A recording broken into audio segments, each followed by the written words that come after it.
I'm William P. Bean, William? right? Bill Bean. But everybody calls me Bill, or I've got some other, when I was going to school, they called me Billy Paul. So, I mean, just people called, I answered. So it's So tell me, when were you born? the Thanksgiving Day of November the 27th of 1930. That's why everybody is thankful. So you're always thankful. Yeah, Born in Thanksgiving Day. yeah. Where were you born? Texarkana. Right here. Yeah. This is your hometown. So tell me about your family when you were growing up, your parents and your siblings. Okay, I did not have any siblings. I was an only child. Only child. Boy, that does wonders. But anyway, grew up, and my grandfather, as I got older, he was a district judge here for 20 years in Bowie and Red River County. Your grandfather? Yeah. Wow. And anyway, he lived to be 94 years old. He wanted to live to be 100, but he didn't quite make it. And he had some land in out between Hooks and Larry. And so he did some farming while he was doing judging and all that. And that was quite a experience there. And I grew up till I was 6 years old, and we moved to town, and I had to go to school. So I went to Central School, which is no longer down here on 7th and Spruce Street, and then got through with it. And I went to Aiken School for 2 years. We moved to Beverly, and then back to on Main Street. And I finished up there, and then I went to Ben F. Pierce Junior High School, which is no longer up on 16th. What is the name of high school? Ben F. Pierce. Could you spell it? P.I. just B and F and P-I-E-R-C-E. Okay. Pierce. What year did you graduate? And now this was from junior high. And let me see, I graduated from high school in 49, so that's getting closer there. Go back 3 years, and that. What did you do after the high school? High school? Well, I went to University of Arkansas for a year. Yeah. What did you study? Well, I was wanting to. My grandfather wanted me to be a lawyer, which I didn't. I passed that opportunity up. And we looked on some things, and he finally decided that we kind of agreed on a veterinarian, but that didn't really do it. And I said, how about an agricultural engineer? And so that's where we started. And then my folks at that time there were living in Harrison, Arkansas. And my grandfather had a appliance store. And I was up there a good bit of the time. I was up there, and grandfather called me in August of 50 and said, you're coming up on the draft. Do you want to do something? Now, he called from Texarkana here up there, and I don't know how he knew it. I guess they called my grandfather there and told him that I was coming up for the draft. Uh-huh. And so he called me up there at Harrison, and I just walked down to the post office and said, I want to join the Air Force. So, Wow. So why Air Force? well, I really wanted to be a pilot, but I didn't have enough college or anything else for that. So around an airplane was a pretty good start on it, and I enjoyed mechanical stuff. And So you enlisted, right? yeah, Yeah. I did. Before you drafted. yeah, I did get drafted, yeah. There's a lot of them here in town. It's with the Marine Reserve and all that they went to that whole unit went over there. And So when did you enlist to the Air Force? I was listed on August the 30th of 1950. So you knew that there was a Korean War broke out. Yeah. What did you think about it? How did you know? Well, you got radio and television. We sold, we sold televisions up there at Harrison at that time. And that was the early infancy of television, and most of ours came out of Springfield, Missouri. And every now and then we could get Tulsa. And Did you know anything about Korea? Did you know where Korea was at the time? Yep. How did you know? man, everybody don't know where a lot of things are. I mean, it was on the So news. you learned about Korea. You knew about Korea. Very good. Not many Korean War veterans actually knew about Korea. And I didn't particularly want to go over there, so So you knew that you're going to be dragged into Korean War? didn't know. I mean, if I got stayed with the reserve down here, the Marines there, I probably would have gone over there. But I didn't particularly want that. I wanted to be around aircraft. So where did you get the basic training? I went to, of course, I went to Fort Smith, Arkansas, and that's where I was formally swore in the Air Force, and went to Lackland, which is down in San Antonio. And we stayed there about a week and a half, and we were the second flight to get blue uniforms. That's when they changed over. And then we went to Shepherd Air Force Base. Where? Shepherd, up at Wichita Falls. What did you do there? Well, it took basic training there, and then that's where A&E school was. And so I had applied for it, and I made, on the test and all, I think I made 7 8s and some 9s, and food service, I didn't do good, and clerical, I did not do good. I think it was 2s on those. So anyway, I stayed up there and went to A&E school. What school? A&E, Aircraft and Engine School. That was their school there. That was where a lot of people went. And after finished there, they asked me if I wanted to go to Amarillo and be an instructor in that one out there. That was where they moved it eventually, I think. And I said, nope, I want to go to Jet Engine School. And so there's 3 of us that sat around there for about a week and didn't know where we were going. Everybody else had done gone. We do that, and so went up to Rantoul, Otis up at Illinois, up there to Jet Engine School. And so finished with it, and they had us, I went to Dover, Delaware, which, have you ever been there? Nope. You ought to see it now. I hadn't been back to it, but up there then there was concrete barracks. You had 2 pot-bellied stoves in there. Your latrine had a 1 pot-bellied stove. And it was very, what you would call it, rural-like, which didn't bother me a bit in the world. But stayed there with, they had activated the Pennsylvania Air National Guard. And there was 2 of us there that had, were the only 2 regular Air Force in there at the present time. And stayed there until, let me see, what is it, June of 52, May of 52, I believe. My orders, all my paperwork and all, when they had a fire up at St. Louis, and the archives, and most of mine were destroyed. And so I've got some, and I still hadn't found the ones that my wife hid someplace, but that's there. And anyway, went there and stayed there.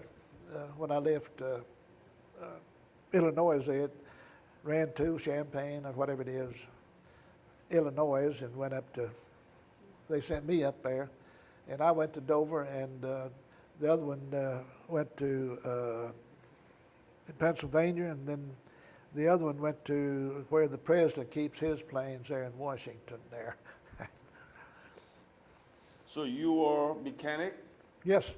Now they call me a technician. I mean, but I was graduated Jet Engine School, and right then we were in not in the infancy of it, but there wasn't just everybody going through Jet Engine School.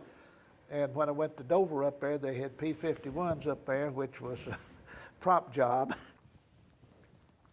So you are a technician, huh? Pardon? You repair the engines, Yeah. jet engines. Changed them, everything else. And Very good. so they needed, I guess, me there in Dover instead of the other 2 places, but that's where I was, and so I knew it was getting time to go someplace, and things were progressing over in Korea. Yeah. And one of the clerks there in the office there and said, where do you want to go? And I said, what do you mean? Said, would you like to go to Korea or would you like to go to Alaska? And I said, how soon does the boat leave going to Alaska? And really and truly, that was about a 2 years vacation in essence, because we had mostly the comforts of home. You had a warm place to sleep at nights. You had 500-man barracks there that had bowling alley in it, and a lot of other things. And In Alaska. yeah, that's at Anchorage at Elmendorf Air Force Base. Yeah. And so we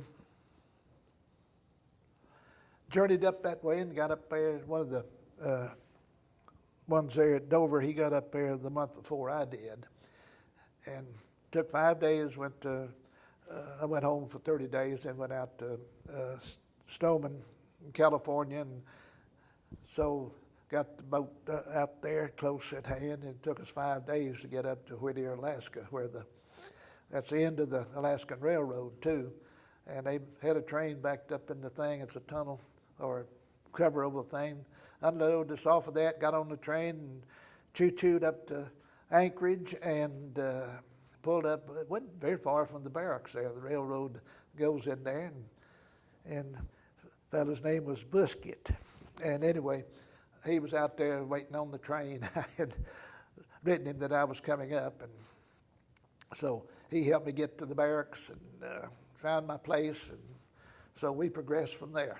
And So actually, you never been to Korea? no, that's what I told him. I said, but Alaska was not a state then either. Yeah. So So you are Korean War era veteran, yes, right? Yes. I didn't go over like all these other people did. Yep. So, but you knew about the Korean War, right? Mm-hmm. Yeah. What do you think about the Korean War? Now, Korea was completely destroyed, but now you know that Korea is economically very strong, right? Mm-hmm. They had a thing on an hour program on television. I believe it was not too long ago. It showed the DMZ zone there and all the things there in this village that's out in the middle of it there. Can't remember what the name was, but it was in there, and how they had to be very careful about what they did and how it had built up, and the area around there. And a lot of these in our organization here has gone over there. And, Yeah. That's beautiful, isn't it? pardon? The Korea. Yeah. Yeah, came out beautiful out of the war. Yes. Yeah. It's great over there, but I said a lot of the ones that in our organization here in town, they go over there several times. They've been over there. Yes. And then one of them there married a Japanese woman, and I think they go about every year for vacation, go to Japan and Yes. up there. And So, do you know many Korean War era veterans here? well, about all, we got a bunch of ones that have passed on that we did not know about, and I've got one that we grew up together and went to school with, and he has passed on too, and so. When were you discharged from Air Force? In June the 24th, 1954. June? June. See, when you come back from overseas, after you spent your 2 years up there, so then you come back and you go ahead and get out. Did you have a GI Bill? Yes. Did you went back to school? I went out to Texarkana College here, Uh-huh. and then that's where things all came apart. I met my wife, and after that, school did not continue. Okay. So her father was in the office supply and machine business, and so I got into it and spent about 45 years in it. And so, but I still like agriculture, and we are master gardeners in Arkansas. We can keep up with it. I like the farm my grandfather had out there. And so I wound up with about 120 acres of it, and I bought 60 of it when he passed away. And we have a Red River Arsenal and Dan Zimmerman out here, which was right across the road, Highway 82 from the place there, and he had about 300 acres over there where DNZ was, and they paid him $10 an acre for it when they built. $10. $10 an acre. Then he had 300 more on Bartman Creek, which was just north of it, about a mile over there. And anyway, they didn't. That was another thing. Anglo-Saxon was going to build a paper mill there, and between out at Nash, there's a spur that runs off the TNP Railroad that goes down 82 back over there, and they was going to use that to go to the paper mill. Thought nice thing about it there, when he sold that land to them, he said his heirs and their heirs forever and ever will have fishing rights upon that lake. And right out back of here, that used to be TP Lake out there. And that was a good fishing lake. And he had a membership in it, and we used to come out in the afternoons, and we made a boat and built a boat. And of course, my dad was in the Seabees, and he wasn't around, so my grandfather was kind of like father. And What do you think about you are Korean War era veterans, even though you are not in Korea? How do you feel about it? And do you have a pride in there, the Korean War era veterans? Oh yes, I mean that's anytime you're a veteran, whether you're During the in the Air Force, the Marines, or the Navy, or whatever, there Coast are Guard. many, right? Yeah, Yeah. But anybody has served to me needs to be thought about a little bit there instead of just another person walking down the street or coming in the door. So Yeah. But they treated me very well, and So you went with the GI Bill. How much was the GI Bill at the time? I don't remember. I think we got $90 some odd a month. That's it? Huh? That's it? Yeah. That's out there. What does that do? I mean, with some $90 per month? Yeah. That was not, I mean, that was pretty good money. Was But- it? Yeah. So did you pay for the school or with that money, or school's been paid by the government? No, that's our substance or allowance or whatever you want to call it there. They took care of the school out there. So they take care of the school, And and we then they gave out $90 a to month. you Yeah. a month. It may be a little over, a little less, but somewhere in the. So with $90, what were you able to do at the time? Well, we weren't quite as fast around here as we are now there. Everybody didn't have a new car, and I still revert back to when I left Alaska. I think there was 14 or 15 vehicles that we drove back from Anchorage back to the States. And from Anchorage to Harrison, Arkansas was 4,400 miles. And the Alcan Highway was just, I think it was about 1,800 miles of it then was gravel. So, but I had bought a GMC canopy type pickup up there in Anchorage, and we used to go out and when we get a 3-day pass or anytime we got something, go back up in the mountains and go through gold mines, go exploring around, go fishing and hunting. And it was, I'd say it was kind of a vacation in essence. What do you want to say to our young children, young generation, American young generation about your service, and what do you want to say to them?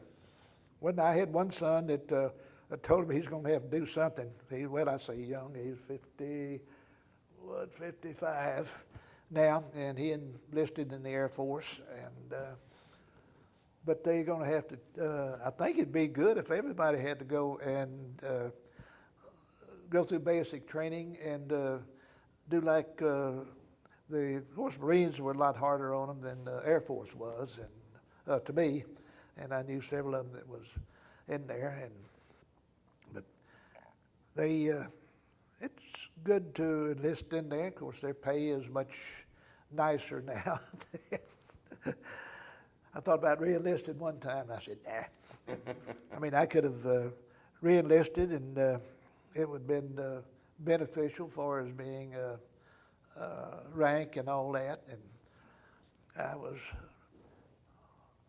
up there at Anchorage there, and I was made staff sergeant, which was not too bad in 3 years. So I know my up at Wichita, Kansas, up there at was it Connell or whatever it is, Air Force Base is where I got discharged. And at this time, they were master sergeants were all getting fat, and they were doing things, so they had a thing on them trying to get them stream. So we looked at it, and I could have gone to work for GE and airlines over here at Dallas, but I decided I found her, and we got along fine. In about 2 years, we went together and finally decided time to get married, and we wound up with 3 boys and a girl in 4 years. So the first and the last one has the same birthday, except wow. it's on June of 26, and they're 4 years apart.